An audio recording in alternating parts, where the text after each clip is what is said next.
to say. Well, I think you better clear the space. When it comes to movies, I got the better taste. No one knows what you're talking about anyway.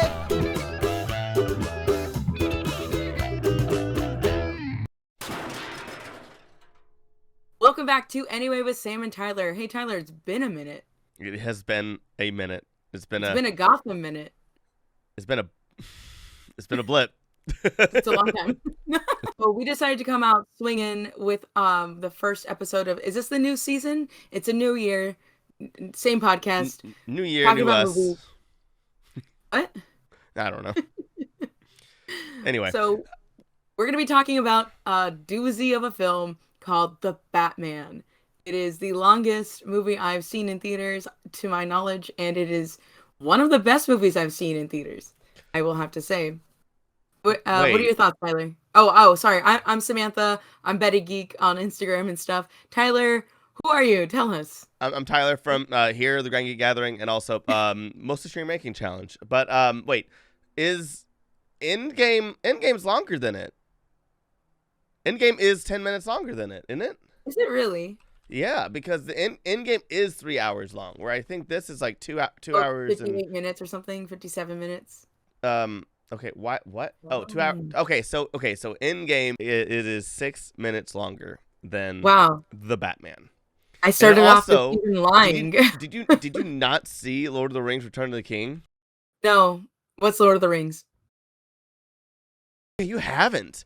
Anyways, Return of the King. I've seen the first Lord of the Rings. Okay, Return of the King is 3.5 hours long. I didn't see it in theaters though. Yeah, I don't know what the theatrical edition is actually. Anyways. Oh my God, Tyler, it's not about that. I get it. I lied. Okay, I've seen it in 201 minutes, so it is still longer than the Batman as well. Even just the theatrical cut. But yeah, you also didn't see it in theaters, so I don't know why are we discussing this, Sam? I'm kidding. It's all your fault. Okay.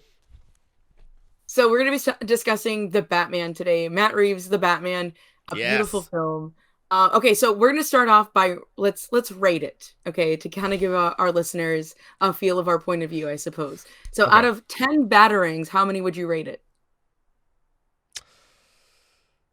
10, actually. I there's nothing in this film that I disliked, in all honesty. Like, I know a lot of people are saying a lot of things about it. I think you and I had this discussion. There's always been, like, I've said this before too, but like there's always been two types of Batman movies I've always wanted. I wanted one that was like this, dark detective story, like really gothic and noir-esque. And then I really want one that's like really campy. That's kind of like Batman Brave and the Bold, but in live action. And I'm like, yay, we got one of them. Maybe we can get another one. But yeah, I mean, I have a lot of feelings on Batman movies, and I'm a huge Batman fan. Like, really, I love Batman. I mean, that's what I grew up on and obsess over. I have all the psychology of Batman books that are available. I have like How to Beat the Bat, like that little small thing. Like, my Batman collection is really big. And not a lot of stuff behind me though. I do have a lot of stuff though. Like, I mean, I still have my cereal. I forgot which cereal it was, but the one with the joke. This is the Joker from like the Dark Knight Joker. Oh my gosh. Cereal box prize, and I have the Batman one somewhere. But Tyler, you're a geek. I know. But anyways, I love the movie. I literally thought it was perfect, but I think there's a lot of reasons I'm a lot more biased on this one too. So we'll get into that in a little bit. So I'll let you talk now since I talk way too much. It's okay. Well, since you asked, I will rate it 9 batarangs out of 10 because there is something, it's not quite perfect to me. And I don't mean to be that person because I know I'm more of a Marvel fan when it comes to like cinema. However, I am a general comic book fan, so I really want DC movies to be good. I go into them hoping they're going to be good. I'm just usually disappointed. For reference, my favorite DC movie is probably, we'll say recent DC movie is Shazam. I mean, yeah. I usually go into movies looking for a bit of humor, some heart, action, a good like heroic story, like a hero's, origin story or whatever. Or like I usually root for like the underdog kind of thing. And I don't know. I've always Yeah. loved Shazam when it comes to the film because like who read the comics before? No. Just kidding. Yeah, I'm also a Zachary Levi fan, so that does help. I love Um, Zachary Levi. Yeah. yeah, it's my favorite Christmas movie. Well, one of my favorite Christmas movies now that Spider-Man's out. Anyway, so um but there are two sides of it, like you were saying, with Batman. I've been talking a lot about Batman recently because I've had like a love-hate relationship with him because people take it too seriously sometimes, and Mm. like especially with like the Harley Quinn Joker thing that just doesn't sit right with me. And so for them to continue to make these movies, they have to realize like they do have a responsibility, but also so does society, and hopefully like they can tell good stories to, I don't know, like okay, I don't know, sometimes it gets too real. So like the Joker came out. It was well done, but to me that was too dark. So sometimes Batman or Batman stories can be like that, where it's like too real and too dark. And it perpetuates some stuff that I don't like. It's like they're movies, people. Like calm down, they're movies, but See, it gets too real. With Batman, I do like the campiness, right? So like I love the Tim Burton Batman movies. Michael Keaton is the jam, and I love the Lego Batman movie. Will Arnett's my other favorite Batman. But this movie, having like a film noir and detective, I love a mystery. It's really good. And I thought it was realistic enough, but not like, I don't think it got too dark to where I left feeling like, ugh, which is kind of yeah. ironic because it was set in more of a realistic, like storytelling.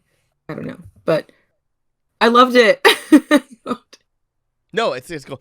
Man, he said a lot of things that we need to unpack in a future episode because we're going to just be talking about the Yeah. Batman, not my thoughts on old Batman movies. Yeah. Well, I will Batman say just this. comes like in different flavors, and they're really kind of sometimes not Yeah. comparable to one another. Well, Like, I mean, will. I could argue like Batman and Robin and like Tim Burton's Batman. I can compare them, and like one of them is really great, and one of them is terrible, and I'll never see it again. I'm sorry, and I wholeheartedly like. I think this is. I will say this. I think that beside.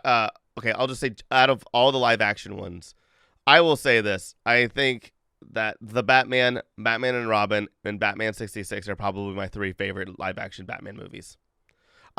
Over the years, I have come to really love Batman and Robin, because of the flaws and all the stories that finally have come out about the making of it. I'm like, you know what? It really is just a toy commercial, and it's a lot more. Honestly, I have way more fun watching that movie than most other Batman or even comic book movies. Like when you actually sit down and watch, Batman and Robin, you have a fun time. Nobody hates it. Like I've seen it with friends a lot of times where we will watch that, The Room, all these other bad movies, and it's fun. You always have fun with your friends watching these movies, and because of the experience and everything else, and also it is so close to the Batman 66 movie and like the silliness of what I want and kind of what sparked what I really want to see in a Batman movie in the future. It's closest to also what I want to see as well. So I really do appreciate and love the Batman or Batman and Robin. I really do nowadays, and I actually do think it's a better film, everything, and then Batman Forever. I think Batman Forever is only good because of Jim Carrey, and that's a whole other podcast. We'll talk about that later. Anyway, I'm glad somebody likes it though, Tyler. That I've been seeing it since I was a would kid. be Like in theaters. shocked about how many people have come around to Batman and Robin. So many people have. It's the newest thing. It's so hip. Anyway,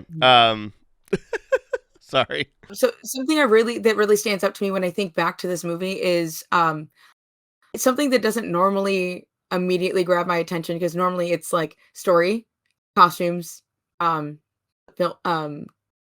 photography, direction. But in this movie, what really stood out to me was the score and the use of audio or sounds. Like if you I don't know if you caught this, Tyler, but it rained all the time in Gotham, right? I mean, Yeah. typical. But it rained a lot, and then that was very apparent. Like you would notice the rains, like the sound of the rain coming down. But it wasn't Mm-hmm. distracting. It was almost like it was almost calming, but like it really did remind me of some of the old film noir, like Yeah. detective movies. I loved that. And like everything set in a minor key, and like, oh, it was beautiful. It was beautiful. I love the rain because it made like Gotham seem busy and also chaotic, like a lot more. Yeah, I love it. I love the yeah. atmosphere of this film. Michael Giacchino he composed it, and he's one of my favorite composers. He's Yeah, that guy is done a lot of awesome. Pixar stuff. He's done Spider-Man: Far From Home, which I Hmm. really love the theme.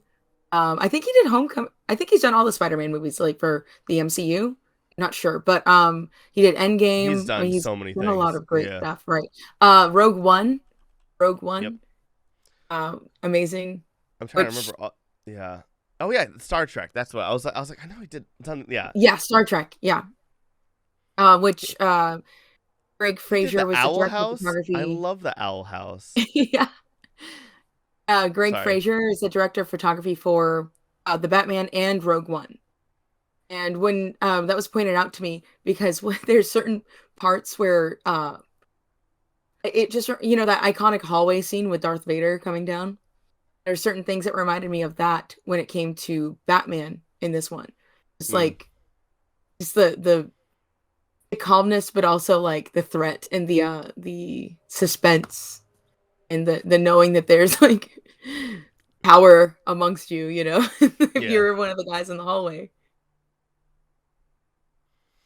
No, I'm just looking at his Okay. I was like, everything anyway, he's composed. I thought it was beautiful. He composed Fringe. I'm so sorry. I was stuck on like all the music that I'm was just telling coming you, at he's me. like, Oh he's yeah, one of I my mean, favorites. he's always been one of my favorites. Like absolutely. Yeah. Sorry. Okay, but anyways, okay, it's a hallway scene. No, I just Yes. wanted to give him a shout out in this because I think like people need to appreciate him way more than they do, in my Yeah. opinion. I don't know. People need to like, I'm sure they appreciate him, but people need to say his name and get his name out there, just like John Williams is out there, in my opinion. But Yeah. or Danny Him and, Elfman is yeah. my favorite, Really, I think Howard Shore is my favorite, but that's just me. which I hope I'm pronouncing it right. I'm pretty I'm sure I so am. bad at like Italian names. I don't know why. It's the weirdest Double thing. C is a sound, yeah. So Sure. Why not? Hey, fettuccine. Okay, fettuccine linguine. Okay. Okay. Yeah, let's not get offensive here. Anyway, so the hallway scene where he with the guns and everything like that, the practical fight, that what you were talking about earlier? Yeah, yeah. Yeah, I love that. I love I love practical stuff. And I thought it Me too. I will say this. I like that more than the Daredevil hallway scenes. Stop Yeah. it. Stop it. It's different. It is very different. It is a very different tone. I love Very Daredevil different so everything. much. I try to rewatch Daredevil, and I literally did because like they were taking it off of Netflix, and we didn't have a date of when it was coming back to Disney Plus. Yeah. So I was like, okay, I'll try to watch it. I watched the first 6 episodes, and I was like, God, this is so slow. There's so many unnecessary characters, like Leland, so stupid. Like those I Netflix loved shows. it, but I also like was sick in bed for like a long time, so I just like had Yeah. nothing else to do. Those Netflix shows just have too much. They're like they're always like 3 episodes too long. It pisses me off. Mhm. I'm like, oh my Yeah. God, why Yeah. are you so long for no reason? Anyways, I know this is a tangent, sort of, but it's kind of not because I'm glad you brought up Daredevil. First of all, but just because I like it. But actually, when I was watching it, because this was the first time I watched it all the way through, like at the beginning of the year, and I'm like, dang, I should have gotten into this. The reason I stopped was because at the time I was like, oh, this is too dark for me to watch, and like since I've been through a lot in the past 2 years, I'm like, I'm not scared of anything anymore, so like whatever. So I'm old and jaded now, so I can handle this. Oh I'm my like, oh, this God. stuff, this is nice. No, I'm not kidding. But I mean, so I mean, it is what it is. So, but it allowed me to enjoy a new show and get to know a new superhero, right? And I was just thinking, like, this is everything I want in a Batman movie, but it's Daredevil, So I don't know. I was like, wow, like this is everything I love about Batman is in Daredevil. So then now we have the Batman, and I felt kind of the same about it too. Yeah. I don't know. It drummed up like some of the same feelings. It was more noir-ish, of course, but yeah. So let's talk about the detective work. Oh yes, let's do. How do you think the detective work was?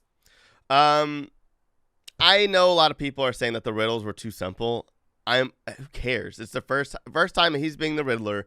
I love this Batman because he's so analytical. I love the fact that he was looking out for stuff for himself. He was also learning. This is year 2 Batman.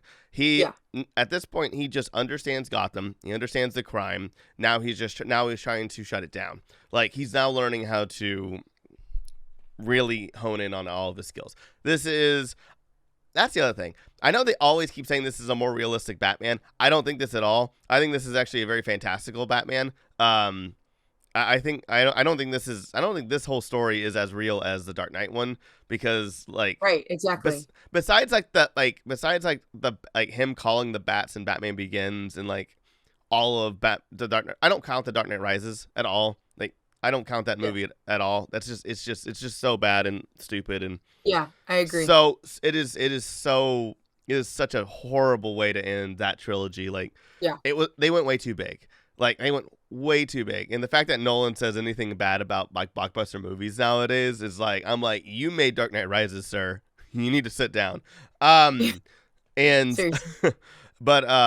the first two movies of the Dark Knight trilogy are just very, very grounded. Where this one, I mean, how are a bunch of people in like Riddler masks are able to go to like a sanctuary? Like, there are not a lot of like fantastical things that are that happen, but there are a lot of things that I'm like, okay, like there's no way that this will happen. Like, I think that there is, I don't know. Now I'm trying to think about it because again, it's like 3 hours worth of stuff, and I saw it 2 weeks ago. But I know I was like, oh man, I'm trying to remember. But I have pretty good notes though. I mean, for me, it's hard to pinpoint.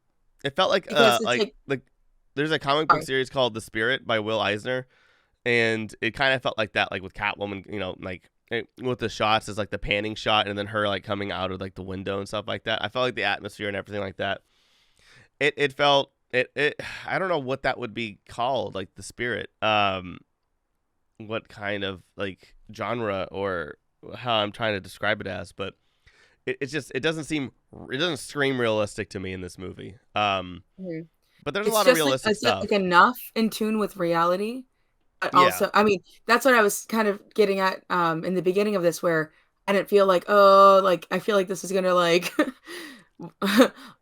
like cause I don't know, the wrong people to take too much from this movie, but like I don't know. I thought it was grounded in reality enough to where we like buy into it. We don't have to suspend our disbelief too much.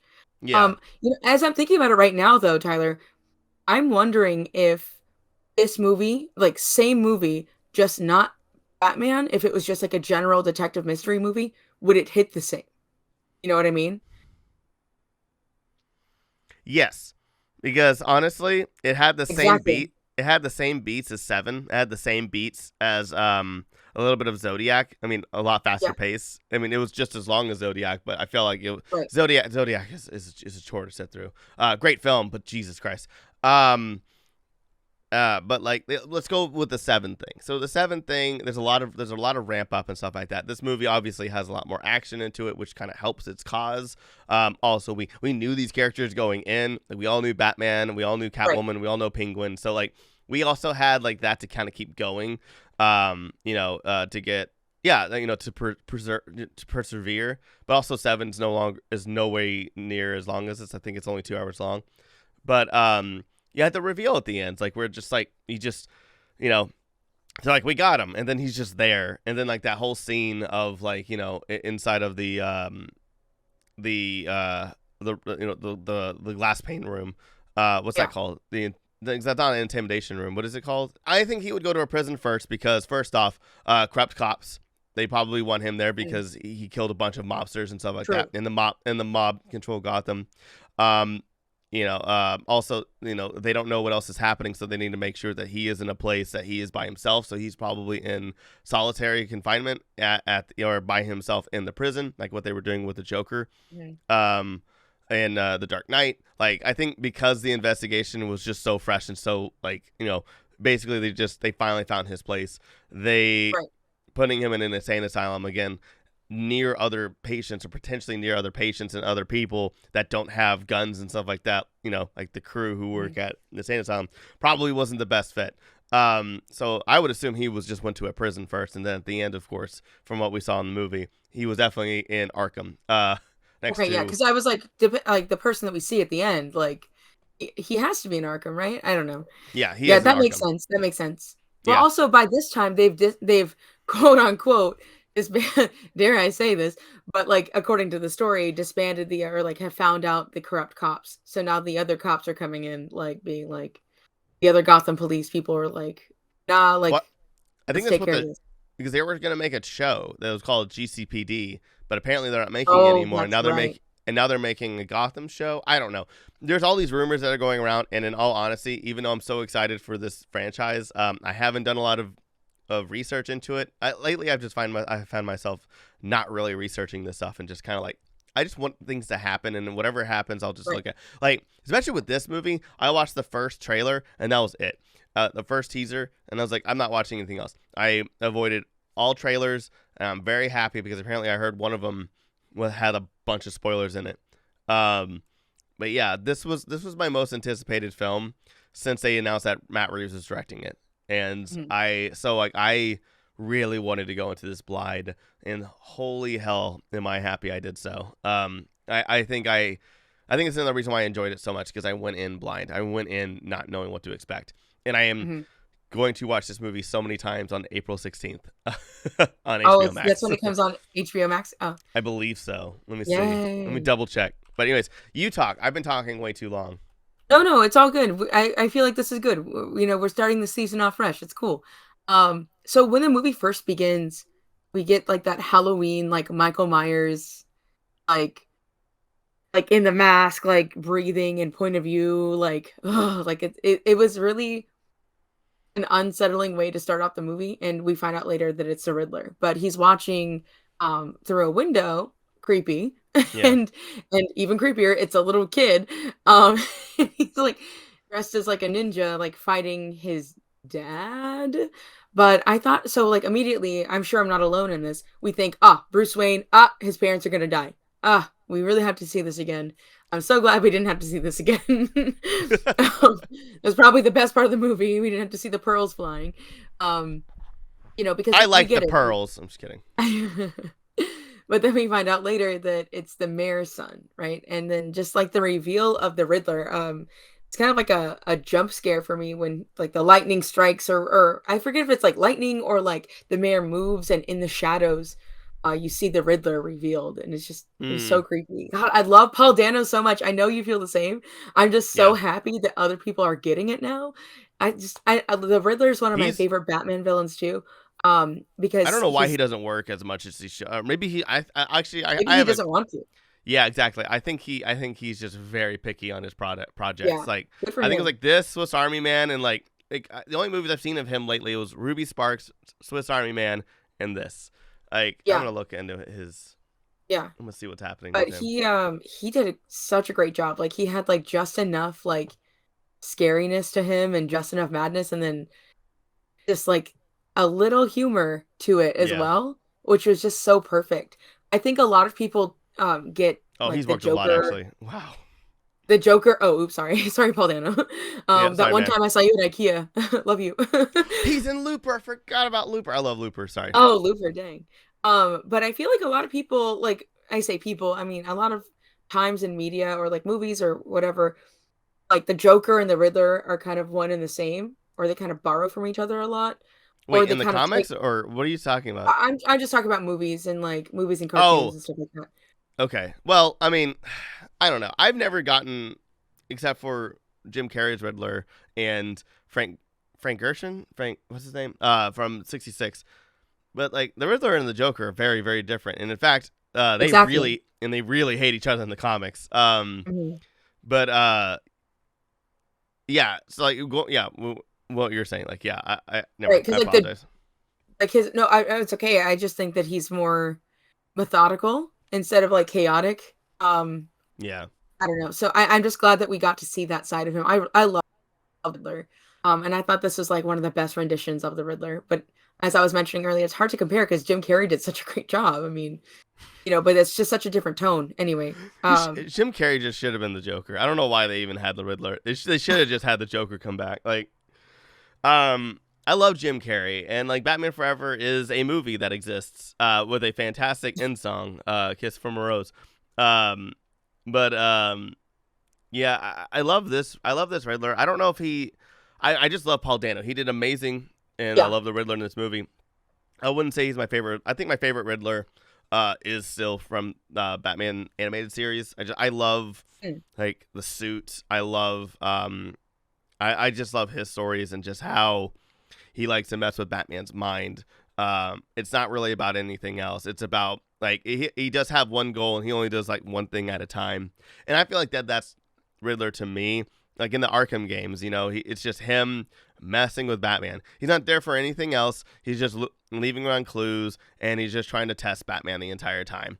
And that's it. He doesn't care about anything else that's happening. Like massive chaos is happening at Arkham Asylum, Arkham City, and Gotham. And he doesn't care about anything else except for putting out trophies and seeing how smart Batman is. Like, he doesn't care about anything else. And, like, that's what I love about the Riddler. But I like him in this movie because finally we get a detective story. We get to see the Batman I've always wanted to see. I love the fact that he doesn't talk at all. It's so good.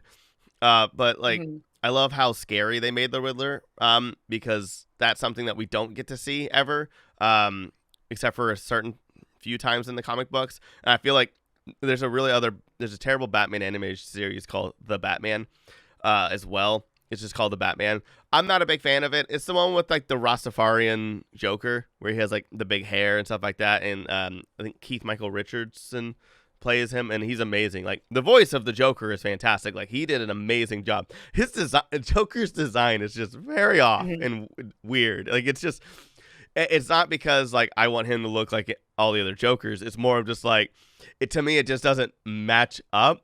I feel like maybe they did that design for a different character. That would have been cool, but like it was just weird seeing like just the Joker look like that. And it just doesn't work. Sorry, there's a whole debate online, so that's why I'm being really careful about what I'm saying about that Joker iteration of the Batman. Anyway, but there's a Riddler in it who's like really he's kind of like a like not punk rock, what's it called, like techno-esque, but he's kind of scary. Like he like all of his clothes are kind of like falling apart, and he's just kind of crazy. And I think they did him really well in it too. Like he's there to hurt Batman. Like and that's it. His goal is to only hurt Batman, and and to uncowl him. And I really like him in that series. But I think that's like the scariest I've ever seen the Riddler until now. And now I'm happy to at least see this too. Right. I honestly liked how he tied into his childhood, and it just put meaning behind the stuff he was doing instead of just being like, oh, I just want to do it because. I don't know. I felt like they were more intertwined, and his actions really mattered, and it made sense why he was going after Bruce Wayne and then Batman, which I don't know. Oh God, the scene at the end. Oh, I'm like reliving the feelings again. Was so good because he's like, Paul Dano did such a good job with the role, and he seems like friendly, but then unhinged at the same time. Yeah, and it's just like keeping you on the edge of your seat. And then as he's like Bruce Wayne, and you're like, oh God, he knows. Oh God, he knows. And then he doesn't know. But does he know? Right?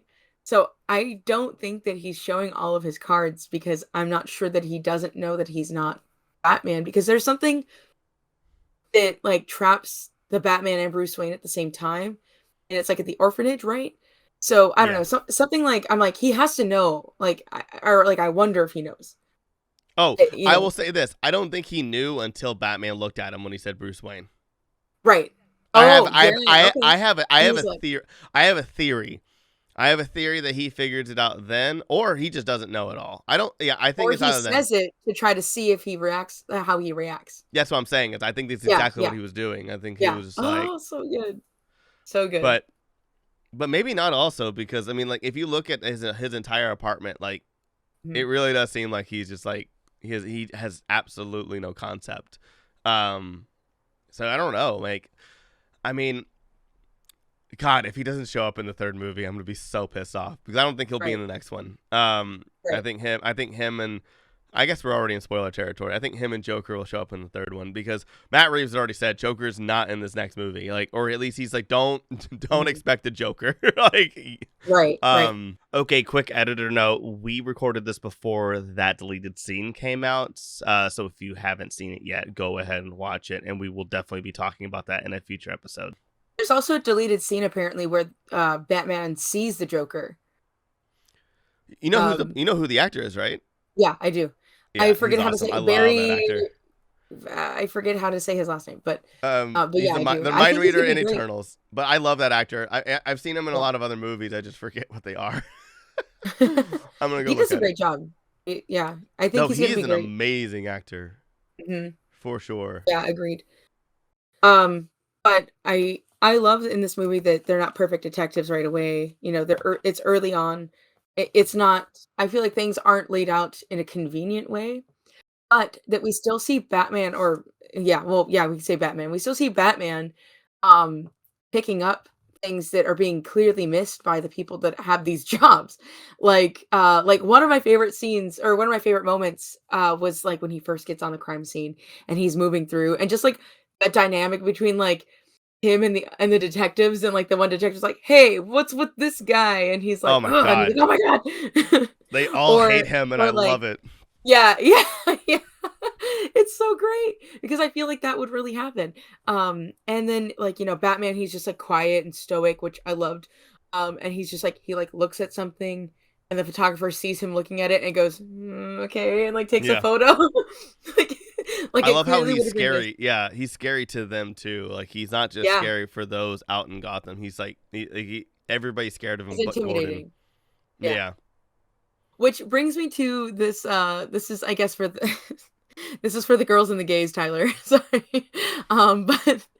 But I want to talk about something. I've been talking about this a lot recently, because everyone has their opinion about shirt, Robert shirt, Pattinson. shirtless Robert Pattinson. Is that what you're Oh talking no, about? I mean, so I've That's been never a been whole into him, discussion on right? TikTok and Reddit. What? As a straight female, I've never been into him, right? I've never been like, oh, Robert Pattinson. I'm just like, okay, The he's man's some guy. gorgeous. I'm straight, and that man's gorgeous. Really? I like Oh, him with the mustache. 1,000%. I like him with the mustache, right? Because I was watching Lighthouse last night. Um, that I turned off because I was like, this is getting weird. I'm gonna turn this off. I couldn't sleep, and then I really couldn't sleep. I'm not gonna lie. I don't think that there is one person in this world that looks better with a mustache. I think you have to have the whole get up or a goatee at least. He has like scruff around it, but like anyway, whatever. I know. I've It's seen like The Lighthouse. It's a great movie, but so, also terrifying. Like if I'm watching that movie, I'm not looking at him and be like, oh, he's dreamy. Like that's like that. That's not the movie for that. The movie is what the fuck is happening. okay, so there's something called the Bruce Wayne effect, which kind of goes hand in hand with the tuxedo effect, in my opinion, Mm, because you see him at like a gala or something, he has a tuxedo, he has a nice suit on. You know, I don't think Michael Keaton is good looking, like in general. But when he puts on the tuxedo as Bruce Wayne, it's I don't know. It's just something. Like, dang, yeah. look at him go. And George Clooney, obviously, cannot stand him as Batman. He was a pretty no, he was pretty. We'll just say that. He was pretty, Yeah. and that's kind of it for me. That But man, he is, that guy is like the epitome of sexiness for men. I feel like even yeah, nowadays. no, he's gorgeous. He's a gorgeous person. Yes, yes. Yeah, Okay, so he's gonna be so 90 years old and he's still gonna be like more attractive than me. yeah, Like, probably. and I know it, and I will Yeah, I own it. absolutely. I guess. So in this one though, because people are like, "Oh, what'd you think of him? What'd you think of him?" In this one, I was like, it's not the Bruce Wayne effect in this one for me because I thought No. his hair looked terrible and he looked in general like the lady from The Matrix, but especially when he puts on his sunglasses. Oh wait, I'm so glad we're talking about this. I'm so sorry. You go ahead. Okay, great. Anyways, I'm glad you're glad that we're talking about this because I feel silly, but in this one, for me, it was definitely the Batman effect. It's the suit. And Tyler, I know you love this suit too, but it's something about him in the suit and him just standing there, like not saying anything. I'm like, hmm I see the appeal only in this moment. But like the appeal of attractiveness. yeah. Oh, I thought we were talking about something else. But no, I mean that's cool. I mean, like, No, I'm just giving all those fanboys what they want because they think that this is all I care about. But oh, for me it was scary. I wasn't looking at him as a person. That's a weird thing of what I loved about this movie was the first time I actually like looked at the Batman and didn't and I really did see him like how I probably would if I was a thug, like on the street. If well, Yeah. what I'm saying, like he was scary. It was actually like it was He's intimidating. Yeah. To me, it was unsettling to see him, how he was looking at things. Like when he looked at the kid and the kid looked back at him, like, and he had just like you can understand that he was like more concerned and everything. Like he actually cared about the kid, but also like if you weren't reading it correctly or like us watching him for the entire scene, it still was very unsettling too. Like you knew it when he was like staring at the kid. He wasn't like doing it to intimidate the kid at all. But like, you know, you could tell he felt for the kid because obviously he had been in that situation. But still, with the entirety of the scene though, when you're seeing this thing stand there with the cops, with people who don't want to be there, who fear him, and like you don't know if he is unhinged, you don't know if he's just gonna go crazy and just start beating people up. You don't know if it's him actually even doing any of this stuff too. Right. Like there's a lot of stuff, and like him being calculated and him being so quiet, and you know, this is the first time where I just saw the Batman as the Batman. It wasn't just Bruce Wayne in a suit. This was the first time me actually seeing the Batman. And I think that's the biggest. And I you know, everybody makes fun of the Christian Bale voice, but that's what took away the Batman and Bruce Wayne for me in the Dark Knight trilogy. And maybe that's what Christopher Nolan wanted. Maybe he always wanted Bruce Wayne to be there. And what I thought we were talking about, and why I was like, oh, I can't wait to talk about this, what I thought you were talking about was we were talking about just Bruce Wayne in general. I don't think that there is any Bruce Wayne in this film. I think that this is year 2 Batman. I think when he came back, he was trying to find out what his purpose was. And so he created Batman. And so at first he is Bruce Wayne, being Batman in the first year. Now that he has seen a lot, and now he's knowing how deep everything is going and how messed up things are, I think Bruce Wayne is either sleeping or even possibly dead. But this is just the entirety of this story is him is just the Batman. When we see Bruce Wayne, it's not him. You know, everyone's like, "Oh, look who has emerged from his castle." I mean, you also have Alfred basically say, "You know, you really need to keep up with appearances," and he just goes, "Why?" Or he goes, "No, I don't need to." And then also the Riddler at the end saying, "This is you. This is the real you," which is also what makes me believe why I don't think he does know he's Bruce Wayne. I think he thinks the Batman, because again, this Riddler is insane. He's not just like, you know, like, oh, I'm quirky and I'm asking a lot of questions. He literally is insane. So I think he actually thinks that the Batman is just a being. Also, like maybe he doesn't even think that the Batman is a real person. As well. We just don't know. We don't know we don't know where his mind is and what he's not capable of and what he is capable of. And so, yeah, like what we're all saying, like, every single scene that we see Bruce Wayne, it's not Bruce Wayne at all. And that's what I loved about that too. It's like, I'm tired of them trying to make Bruce Wayne cool, trying to make Bruce Wayne really a big deal. Because in the comics and everything else, Bruce Wayne doesn't do anything. Like, he's just an asshole, or he, you know, is just, he'll like help people out. Like, I think if we were to really see if we were to see Bruce Wayne in only one thing, I would want him to kind of come out when he meets Dick Grayson. Mm-hmm. Like, you know, like when he's going to the car, you know, I want him to go to the circus, and he's like, okay, finally, I can take off Batman. I can just be Bruce Wayne. I'm going on a date. And then, of course, Two-Face kills somebody right in front of him, and he's like, God damn it, I'm gonna put on the fucking makeup, I'm doing this shit, I can't take one fucking night off. Like, yeah, I would love that. I would love it if, like, like the one day that he's like, okay, I can finally, you know, I could be Bruce Wayne. And it's just like, fuck, God damn it, Gotham. Yeah, anyways. Which, by the way, I have to say, we had to address it. I loved the Batliner. Like, we finally see it under the mask. I love it too. Reminds me with I love Catwoman. Oh, right here. She's love perfect. Catwoman. I love Zoe Kravitz. Oh, Zoe Kravitz gets cast as Catwoman. Yes, amazing. So I was so excited for it, and she's such a great actress. She's so beautiful. She's so talented. She's perfect. Why do I feel like there's a butt coming? Because this is one I have one I have two complaints. Oh no. 3 complaints about this film. These are the 3 things about why I didn't give it 10 batarangs out of 10 batarangs. This is why I gave it a 9. At first, this was my thought. Oh, it's like I love costumes, makeup, whatever, all of that. So I look at that pretty in depth when I'm watching a movie. And I was like, oh, her makeup, like her glitter, the chunky glitter on her face is taking away, and it's like kind of dark. So the light that does show, it's very distracting. It was so distracting to me. But they're being realistic, right? Like they're being realistic with the batliner, because if she's over there at the club putting that makeup on, putting that chunky glitter on for the club, it's not going to just come off like that. It takes a while for glitter to actually come off. You can scrub and scrub, but glitter stays there. So I was kind of like, you know what? Maybe I should step back and be like, they were doing that like for real, for real. Well, and like she's not Catwoman in this movie at all. She's not. She's just Lena Kyle. Like she's not Catwoman. Well, yes, she has no drive. No, but that has nothing to do with it. It was just period. Like it was just like distracting. Doesn't matter which character she was. Yeah, I was like, it's just distracting. I feel like if this is an origin movie, this is the origin movie of Catwoman and Penguin. Yeah, definitely. Which I love. I love that. And then my other complaint were her nails. Her nails looked they looked cheesy. I don't think I really noticed them. They looked cheesy. And it looked like, because the whole time they looked like they were just going to pop off.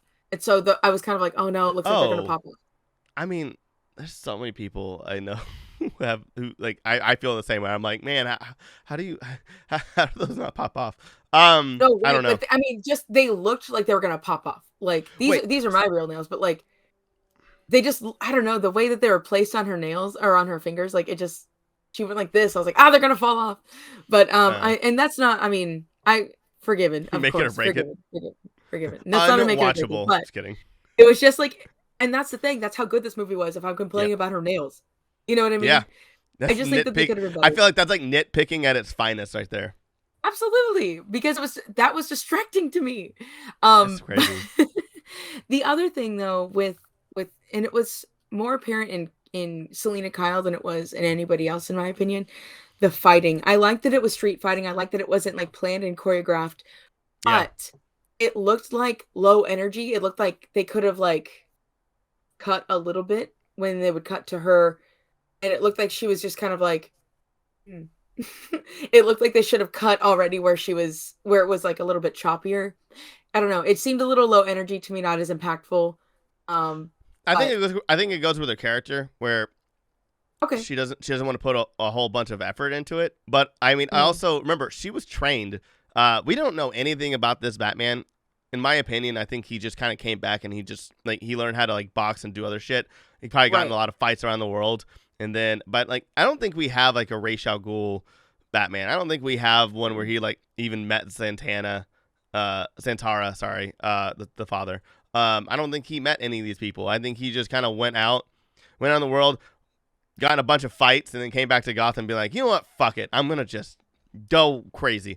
And so like, I think he is really, really rough, and all of his choreography is rough. Where I think she's a lot more planned out. I think she has been definitely studying how to defend herself. So I think it's more of like, I think she's also playing a game of cat and mouse. I think there's maybe alluding to it. Maybe I know. Maybe that's just them showing off. I loved her. I liked seeing her fight. I liked how Selena Kyle moved. It just seemed low energy to me. I don't know. And that's what I'm saying. I don't know if it was an editing mistake or something, but it seemed really low energy. Like if any character was going to be a low energy, I feel like it was Catwoman, because Catwoman just, I know. Sure. She just loves playing with people. So like, she's not going to she's going to hit you only when she feels like she needs to. Unlike Batman, who will just beat the shit out of you and then be like, all right, give me the information. Like, like he's all about intimidation, where she's all about, manipulation. Right. And finesse. Yeah. Like, and that's where I'm okay with it. To show like the gracefulness and like lightness of the fighting, but it wasn't that. Like from what I'm remembering, like I did see it like at the beginning of this month, but from what I'm remembering, I just remember during the movie I was like, oh, like it's a little underwhelming. Again, like like I'm nitpicking, and then I have one more reason why I don't know if I want to share it right now. Oh, but I guess I will. Okay, I'll share it right now. So and this is honestly the biggest reason, um, where I could sit through Endgame a million times and be like, oh, whatever, it's fine. This is a first movie, and that's like the last movie, essentially, right? That's like the big one. So to compare that, sure, but with this movie, I'm just comparing them by pacing. After Oh, come on. You have one movie with like a billion characters in it that you love and know even more so than you that's do what this. I'm saying. Yeah. Oh, okay. No, I know Thank that. God. That's what I'm saying. I was like, no. Yeah, I'm recognizing like it's hard to compare a movie that's been building up for 20 films versus this movie that's like right out the gate. So I recognize that, but it's like I know people are gonna throw that back in my face. That's why I'm saying it. So it's like, oh, you sit through Endgame, but you can't sit through this. It's like I could sit through this. Don't get me wrong. I just felt like at like after the climax, it was like way too long. I was fine the whole film. I actually thought it was great, like the way that it was like the build up. It's like okay, here the mystère and everything. Like I thought it was great. I wasn't bored. I wasn't feeling like okay, move on. Until like the end, I was kind of like, oh, it's not over, and mostly because I had to pee. I had I had a lot of water, so See, you didn't like, see I you was like, didn't see okay. you didn't see Return of the King in theaters, and it really shows. Okay. because that movie has like 10 endings, and everyone was like, "Oh, good, I can go to the bathroom." Nope, no. Right. It's like, oh I no, never leave during Frodo's meetings, back it's in the terrible. Shire. Oh no, Frodo's back in Rivendell. Oh no, like you're like, But it oh was like man, after, so like I left after they got him in the cafe and they find out like where his apartment is or whatever. It was basically like, okay, he's gonna bomb all the water like dams or whatever. So the seawall.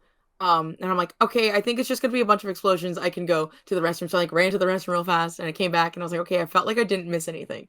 But it was like during that time I yeah. left. And then I came back and they were like at the arena like fighting or something. So I was like, oh, okay, I made it back in a good spot then I think.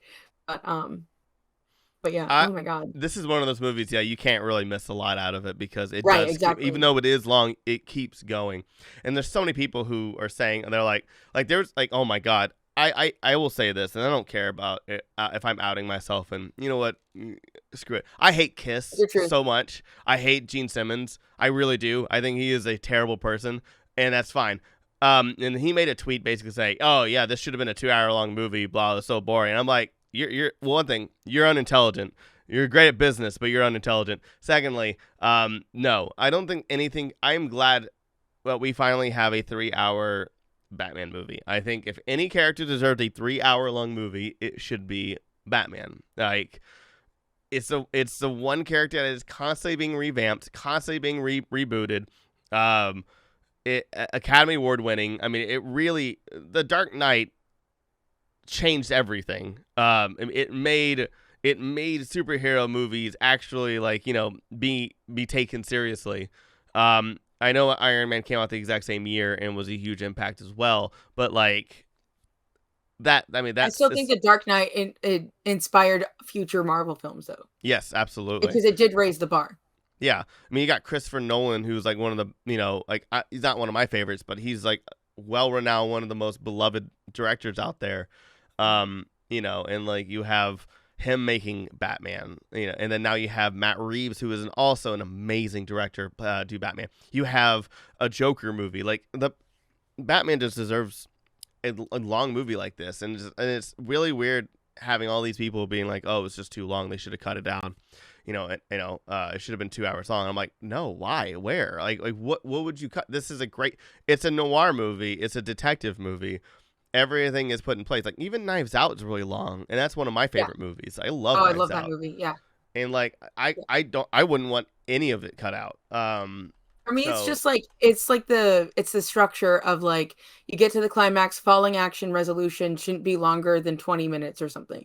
So yeah, like for me, subconsciously, I'm just like, okay, like wrap it up, But like I said, I did have to pee, and that's really what my number one thing was. I was like, okay, hurry up, I have to pee. I But didn't drink. I didn't drink I'll watch anything it or eat again. any.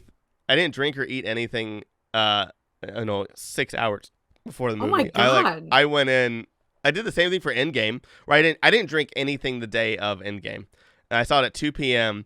I woke up. I didn't drink anything. I was like, I'm not peeing during this movie. Oh And my god, so Tyler. Yeah. Well, I mean, I I worked drank all a day and I was like already dehydrated, so I'm like, I have to drink yeah. water. I drank a crap ton right afterwards. Like, we all went out for drinks and stuff, and I was just drinking water, if I remember correctly. And I ate like we went to go eat like Mexican food. So I think I had like the biggest burrito I could possibly get, and and I just like went to town. But yeah, I was like, I'm not missing Endgame. Mm. Screw that. There's a ton of Easter eggs in this movie, like a ton, Yeah, and like a ton of things that I missed. So because I wasn't looking for them, also, I think some of them and I aren't wanted to watch it really. again, but what? I think some of them are not like really Easter eggs. I think that they're also more just like references and stuff like that because Oh, there, sure, yeah, yeah. there's one of them you might bring up that people keep bringing up on TikTok, and I'm like, no, it's not him. Like, it's stupid. Anyway, sorry. Go Oh, ahead. what is it? It's the one where it says "hush" on the projector. I'm like, I think Oh, he's I saw literally that. just. I'm like, I was like, no, he's not talking it's kind about of a hush. stretch. Yeah, Yeah, I mean, granted, if it wasn't for the Riddler, Tommy Elliott wouldn't have come to Gotham and all this other stuff. Like, I mean, like, granted, if you read Hush, the Riddler is a very key element to that story. But like, yeah, no, I think he's just telling him to be quiet. Like, yeah.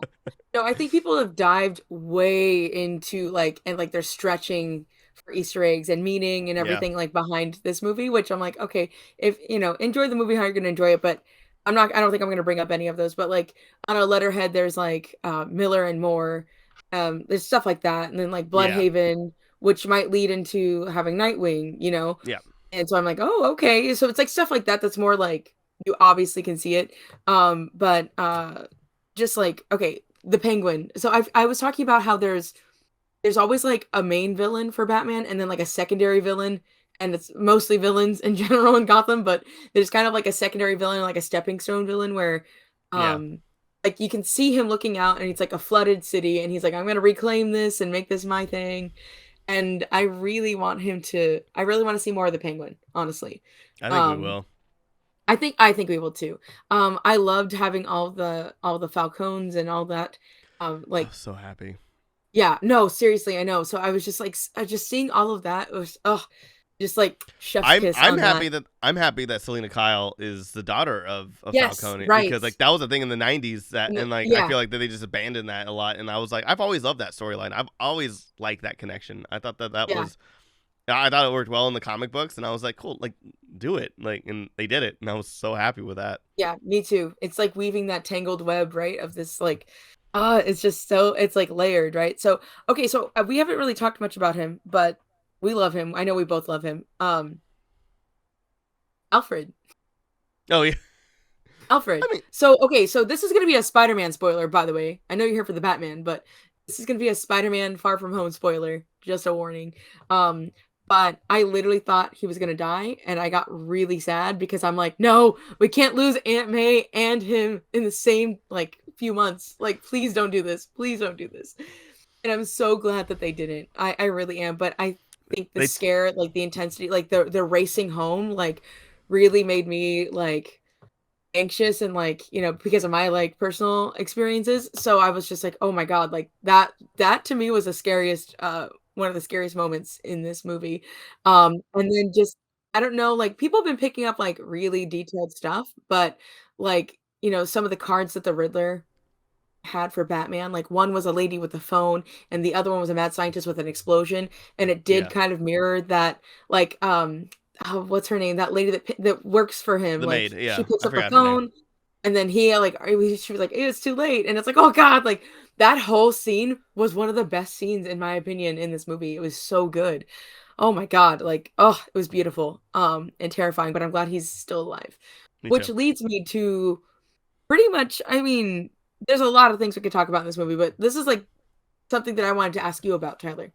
This Okay. is pretty much like the last thing I want to talk about. But with the whole like uh, you know, um Bruce's mom is like, a part of the Arkham family, right? And Mhm. she has all of her stuff that was going on that they were trying to cover up, and his dad had was it the Falcons murder? I forget who, but that whole He thing. wanted the Falcons to intimidate and to intimidate a reporter, right? Was it a Reporter, yeah. reporter? Yeah. Right, into not publishing any of that stuff or like leaving that alone, but or staying quiet. But at that point, I don't know that I believe that he didn't have him murder Murdered. that guy. I really don't believe it. I don't know, because if you think about Alfred telling him the truth, Alfred's number one priority, especially now, is to protect Bruce Wayne.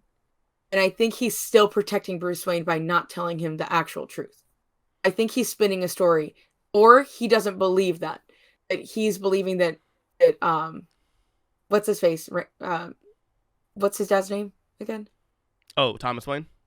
Thomas Wayne is like actually a good guy and doesn't buy that he would have him like say, go ahead and do whatever you need to do and like murder him. There's the other side of it too, where I'm like, I want to believe that he maybe did something kind of shady, but didn't want it to go that far, but it did. And it was just this whole intertwined web of criminal activity. But I don't know. I don't know what to believe, because if you think about it in the present, you know, Alfred is like, if I tell Bruce the truth, and if he knows this, I will not be able to save him. I will not pull him back from this darkness, because this is year 2 Batman. We don't know if he's going to become unhinged. We don't know if he's going to do whatever.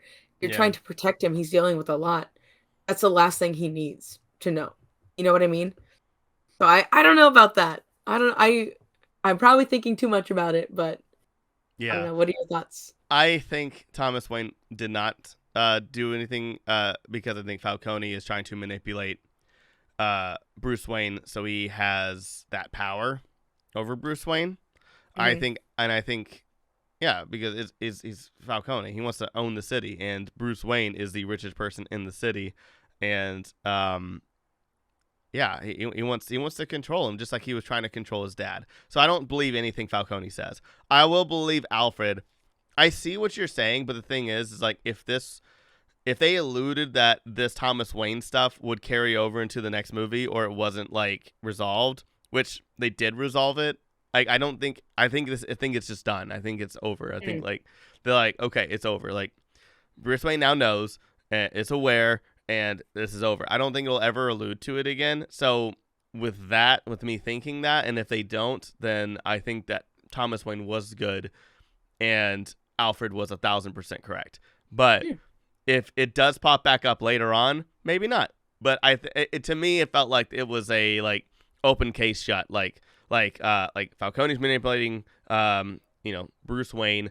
He's pissed off at the Batman. He wants Bruce Wayne to probably do something against the Batman. So he's trying to do everything he can and try to make it the best allies he possibly can, because police are being, or because, city officials are being shot. I don't think Falcone, or I don't think when they mate, I don't think he even knows that Riddler tried to kill him yet. Does he? I don't even remember. I don't know. I mean, he is watching the news. Like, they had that huge TV with it. I was watching the news. Yeah. But, by the way, I think he's trying to... Well, I mean, but Bruce Wayne did survive, so it's probably why he's just like, you and I need to partner up. Your dad did some business with me. You got to listen to me. Well, yeah, that all makes sense, because he's trying to just gain power. I mean, yeah, he's trying to create this ally because of this chaos. Like, that makes sense. Yeah. So, I think Thomas Wayne was good. Obviously, well, but I think that's the other thing is, like, I think it shows to Bruce that even his dad had faults, and that it makes Bruce, and now he has to be way more careful on who he talks to and who he believes, which is why I think he does love Catwoman, but I don't think he trusts her. I never really got a sense that he even trusted her in the movie. Right. I think he was like, hey, like, even she even said, she was like, I feel like you're just using me for my eyes and stuff like that. Or I think she says, there's some line in there where she's just like this, and he I don't think he says anything. I think he just kind of like just is there. I don't think he trusts anybody but Alfred, which is cool. And honestly, that's just how it always is. Yes. I mean, even in the comic books, he doesn't really trust because like Batman will be down and out, and then Alfred comes in with a fucking shotgun usually, and he's just like, no, stop it. And Alfred's like, fuck this. like Alfred's crazy. Well, I love Alfred's back. Like, I never actually, have you watched that show Pennywise not Pennywise, Pennyworth? No. Me neither. It's on HBO Max now. I forgot it was a thing. I know. I had Batman fatigue for a while, so. A little bit.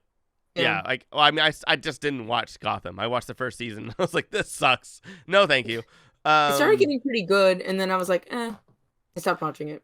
I I love the casting. I love the guy who plays Joker. I hate what they did to him. I hate what they did to the Joker. Like, that show had like decent ideas, but just kept going to like it was like watching a Ryan Murphy show where it was like, yes, exactly. Here's a great concept, but then here's some B plots. I'll ruin everything. Like, okay, aliens, and you're like, fuck you. Like, it's like yeah, exactly. It's like fan fiction almost. You don't need a twist. You really just don't. And the Batman movie shows it. There's not really. I mean, the only twist in it, I guess, is about his legacy. But like even then, is it really a twist? Because in every other movie beforehand, we know nothing about the Waynes. The only movie that we actually even know about the Waynes and like who they were was from The Joker, where we find out similar stuff. You know what I mean? Like that Thomas Wayne is a complete fucking asshole in The Joker, and I loved that. So like, I think it's kind of cool now that the latest two of these movies are finally giving us what the actual Wayne legacy is, which is his mom had issues, you know, and there was a lot of covering up, and so her family is possibly dangerous, and then Thomas Wayne is also succumbs to the mob. Bruce Wayne now knows his legacy is tampered a little bit and that he has to be better. And I love that. Where in all the other live action movies before this, or even and all the animated stuff too, everything, they just say like, I'm Thomas Wayne and I'm perfect. I'm Martha Wayne and I'm perfect. And now we're dead. Like, that's it. That's all we know, and it's stupid, and I hate it. I like this, that we're getting all these other things. It makes it more complex for Bruce moving forward too, and also doubles down on the fact that he needs to stay good because he knows, like, he's firsthand has seen the powers or the dangers of his city, and so he still needs to be carrying on his dad's legacy of like trying to do better, like on the surface anyway. So I like the fact that he also kind of knows that, like, even though he is probably, you know, doing a better job than his dad was possibly, it is also leaving a gigantic mark that's not good, like his dad too, with him beating people up and people fearing him. And I think that's kind of a cool concept too. But yeah, definitely. Yeah. Anyway, this is a good one. It was a good movie. Good episode. It's a great movie. Great film. I love it. Matt Reeves is one of my favorite working directors right now. I mean, he's great. He made Planet of the Apes art, in my opinion. Like, I loved Rise of the Planet of the Apes. Great film. Nothing compared to Dawn and War. Dawn and War of the Planet of the Apes are just two beautiful movies. I love Let Me In. I think his iteration was so cool and good, and it's such a good companion to the original movie that was made just a few years prior. I'm so glad that he made it, because like it would have been so much better. And I'm forgetting the rest of his filmography for some reason. But oh yeah, Cloverfield. Say what you want. I know Cloverfield is pretty polar. I mean, but now that we've seen more movies in that universe, this is the best one. All the other ones are so terrible. Sorry, final thought when you're done. No, I'm done. What's up? Okay. This is like socially, like something that has happened because of this movie. And so I don't think you're on TikTok, Tyler, but I am. You are? Yeah. You don't follow me. Most Extreme Ranking Challenge is on TikTok. And no, I did not know that you were. What the heck? Why don't you follow me? I'm on that show. I don't know. I just scroll and then I post. I will add you. I will add you. I have a lot of followers. I have a couple TikToks that blew up. I'm famous. Ooh, look at you. Look at you. Anyway. I'm sitting here with my comfortable 75 followers. That's why, because you're not following people. I would follow you. You're gonna have 76 soon. Yeah. Anyways. Okay. Anyway. No. So on TikTok, people are saying, you know, like they're making fun of the Joker, and they're really funny, and they're making fun of Batman, and they're so good.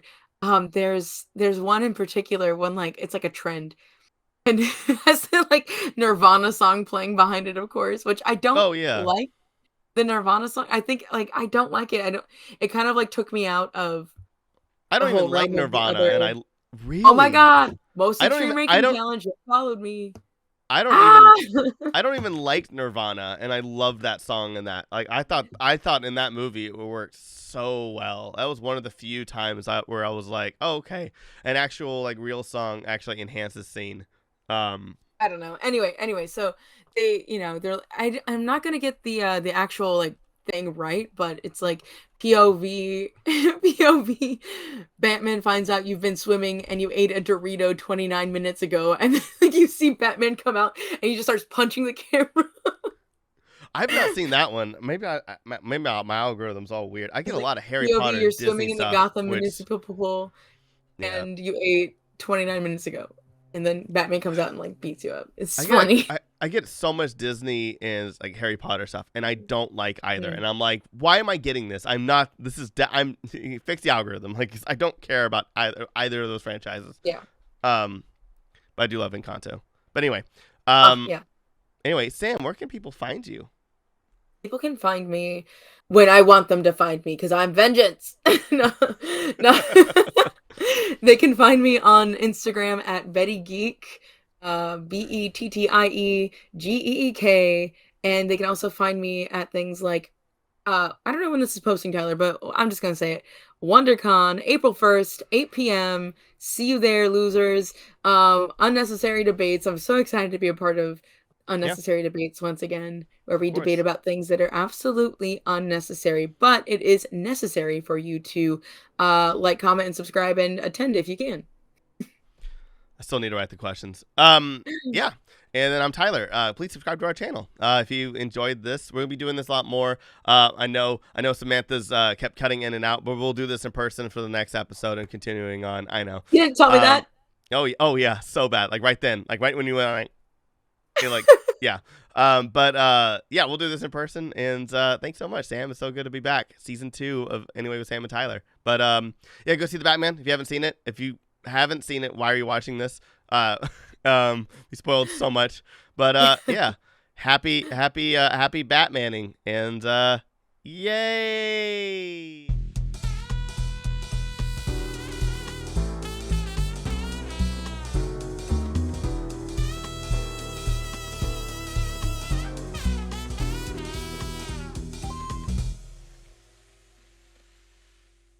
Grand Geek Gathering.